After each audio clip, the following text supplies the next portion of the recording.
Hey, it's Jo. So for today's video, we are going to eat fried chicken, chicken joy na pinrito ng aking mudrakels. I also have here french fries and fried rice. This is my birthday mukbang. Kahit hindi ko pa naman birthday, but i-advance na natin since birth month ko naman. So let's start. Okay. If you can see my microphone, ayan. Hindi ko kasi alam kung paano ko siya isa-set up. Actually, I'm not sure kung paano ko isa-set up yung microphone ko and kung naririnig ko ba talaga yung sarili ko. Bahala na si Darna. So let's start. Unahin natin ang chicken joy na prinito ng aking mudrakels. Ayan, tapos meron tayong gravy. Oopsie.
Siyempre, pag may chicken, masarap kapag may coke.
Wala ako masyadong chika for today kasi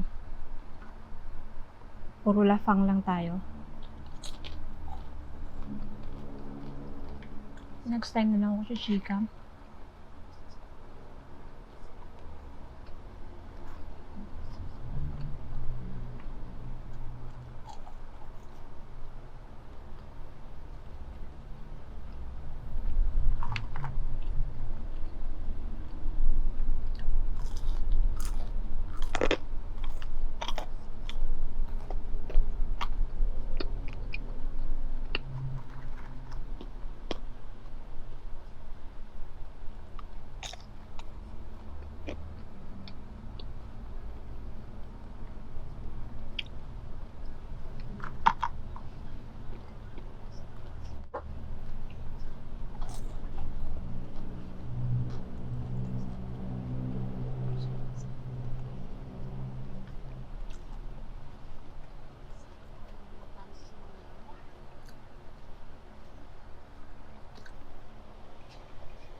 Okay.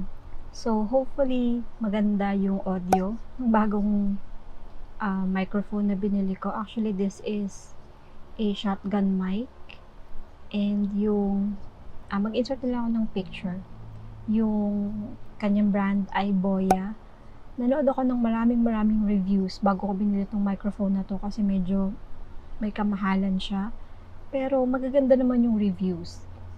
Although, hindi mo siya maiko-compare sa Rode mic, yung NTG, yung mic Go nila, or basta yung Rode mics. Hindi siya kasing ganda ng mga Rode mics. Pero, na-testing ko na siya sa, like, nag-film kasi ako ng podcast, yung, as in, audio lang.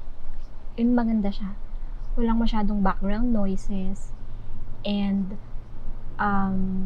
yung kumbaga yung ganito kalayo, tama lang yung boses, hindi siya nagpipeak ng sobrang taas. So, binili ko siya and hoping and praying na mag-work siya kasi mahal. Pero, I think this is my best purchase for this year. Kasi maganda talaga yung quality. Meron siyang on and off, tapos meron din siyang parang button na kung gusto mong mahina lang siya, kung gusto mo na malakas, ganyan. So, nilagay ko lang siya sa 0, as in doon lang sa gitna para hindi masyadong hagip yung mga background noises. And I'm not really sure kung tarinig yung mga food sounds, pero anyway, hindi na ako masyadong gumagawa ng mga ASMR kasi nga, sobrang ingay dito sa amin, ang daming background noises, ang daming dumadaan na sasakyan. Paulit-ulit ako, no? Kasi nga, malapit sa highway kami nakatira. So, hindi ko mapupull off yung ASMR talaga. Pwera na lang kung soundproof ko itong little office ko, which is, I don't have any money to do that. And since gumagawa naman ako ng mga story time mukbangs, so yun na lang yung ginawa ko para, hindi lang yung food sounds, may kwento din. So, actually, busog na ako. 2 chicken legs and I'm full. Bawi na lang ako next time ng story sa next video ko. It's not my birthday today, but it's my birth month. So, nag-request ako kay mama ng chicken. And yung ginamit na breading ni mama dito is yung, nakalimutan ko na yun. Basta yung regular na ginagamit natin na breading na may timpla na. Tapos yung fries, binili ko lang yun sa supermarket. Of course, pinagluto ko ni mama ng sinagag. Thank you so much, Miracles. And thank you, Lord, for another year. Although sinasabi nga ng madami na hindi na masyadong maganda yung 2020, but still, there's a silver lining.